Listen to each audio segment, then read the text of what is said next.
Hey everybody, I'm Mike with pinkbike.com, and on today's Tech Tuesday, I'm going to show you how to rebuild the air sleeve on your Fox Float shock. Now these little shocks are quite common and they work very well, but a small amount of maintenance could go a long way to keep them running smoother in the long run. So the shock that I'm going to be working on today actually features the high volume canister. Now a lot of others out there don't, so if yours doesn't, just skip this first few steps and you'll be good to go. Now you're only going to need a few things to get this job done. One of them is obviously the Fox rebuild kit for a float shock. Now this kit retails for only about $7 on the Fox website, which is pretty inexpensive considering how much a full rebuild can cost if you were to get a shop to do it.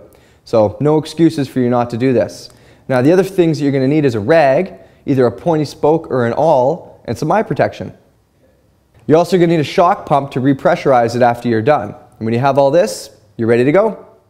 Now the first and most important step after putting on your eye protection is to let the air out of the shock. If you don't let the air out of the shock before you take it apart, you're guaranteed to lose an eye, so make sure you do this. Now on my shock, I'm going to have to remove the high volume canister before I can actually remove the air sleeve body. To do this, I'll use a pointy spoke to pry underneath the C-clip. Now once the C-clip is out, I can actually just pull that high volume canister right off the end of the shock. If you've let all the air out of your shock and it's stuck down in its travel, this means that you've most likely got air pressure stuck on the negative side of the air chamber. Now this could be dangerous with taking the shock apart because the contents will be under high pressure. What you're going to want to do if this is the case is take your rag, put it through the eyelet on the shaft when you're taking the body off. This will keep the body from blowing off and causing damage to yourself or it. Now it's important that you use a soft rag and not your fingers, not a screwdriver, not an Allen key, not anything else that could damage it. Now your next step is going to be to clamp the upper shock eyelets in your vice's soft jaws. What you're going to want to do now is grab the body with your hands and turn it to the left to loosen it. So if you're having trouble loosening it, clean the body with some alcohol spray and wrap it with the rag. This should make it a bit easier. Once the threads are disengaged, you can pull the air sleeve right off the end of the shaft. It'll come off with a bang. Once you have your air sleeve off, you'll be able to see your main air seal, which is actually a quad ring, and on either side of that, a white disc. Now these white discs help hold that air seal in place throughout the shock's travel. You're going to be replacing all of these during the rebuild. When you're rebuilding the shock, you're going to have to be very conscious not to scratch any of the sealing surfaces with the pointy spoke or your awl as you try to get the seals out. Now what I like to do is actually grab the main O-ring, pinch and lift, and this will get it up enough that you can get a finger underneath it without having to use a spoke or anything to get it out. This eliminates the risk of scratching the sealing surface. Now there is also an O-ring underneath the upper eyelet. To make it easier to see, you could pull the silver disc down an O-ring that's underneath it. Now you're going to have to use your pointy spoke to do this, but be very, very careful when prying it out.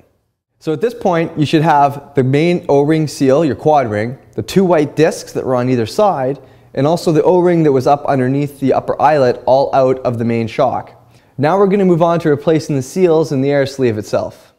So to remove the external dust wiper on your air sleeve, you can actually just grab it with your fingers and pull it out. Now to remove the quad ring inside is a little bit trickier. Take your pointy spoke, be very careful, and stab it, being sure not to go right through to damage the sealing surface. Now you can pull it right out. This is the easiest and safest way to get it out as long as you take your time and do it carefully. Now that you have all your old seals off, take a few minutes to wipe the shock down to make sure that it's nice and clean and free of any contaminants that could harm the new seals. Likewise, make sure your workbench is nice and clean as well. Your float rebuild kit comes with a small package of float fluid. Now you're going to use this, no grease, nothing else, only the float fluid on your new seals when you reinstall them. Anything else can harm them, this is the right thing to use. Also, before you install each seal, make sure you put a thin coating of the float fluid on it before you do so. So the first new seal we're going to install is a large diameter one up into the upper eyelet. Put a thin layer of the float fluid on it, slide it over the shock body, and let it fall right into place. So the next thing we're going to install is the main quad ring on the shaft itself. Again, put a thin layer of float fluid on it, slide it up over the shaft and into place. Once you've made sure that it's not twisted, you can install each of the white backup rings on each side. Now these have a chamfer cut in them on an angle, so there's a right way and a wrong way that they slip together. Be very careful to take note of this as you put everything together. So now we're going to install your new seals into the air sleeve. We'll start with the white backup ring. Now the backup rings that go into the air sleeve aren't split, So to get these in, you're going to have to use your fingers to give them just a slight bend so they fit through the opening in the end of the sleeve. Once they're through the opening, you can let it relax again and fall into place. Once your first backup ring is in, the next thing that goes on top of it is the quad ring. Now again, give it a slight coating with the float fluid and slide it into place, followed by the next white backup ring. It can be fairly tight to get that last backup ring in there, as there isn't a lot of room and everything fits snugly. So use your thumb to work around the inside of the edge, slowly working it in, being very careful not to crease it. Last but not least, install the external dust wiper in the air sleeve. Now you don't want any lube on the outside of this, as this will only attract dirt. So once it's in, take a clean rag and wipe everything you can away from the outside of it. Now that you have all your new seals installed, it's time to reinstall the air sleeve up over the shock itself. Now before you do this, give all those new seals a nice thick coating of the Fox fluid and then slide it up and over the main air seal. Now before you tighten the air sleeve into the upper eyelet, take a few drops of the float fluid and squeeze it into that air sleeve. This will lubricate everything over time and keep everything running smooth. It can be difficult to engage the threads between the air sleeve and the upper eyelet. This is because of negative air pressure that was trapped in the shock during the rebuild.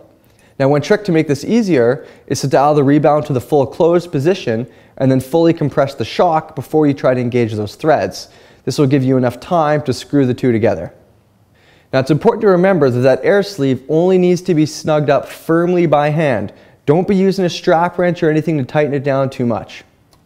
So once everything is back together, take a clean rag and wipe all the excess lube off the outside of the shock that dirt would otherwise stick to. Repressurize to the right pressure that you had it at before, put it on your bike and double check before you hit the trails. We'll see you next Tech Tuesday.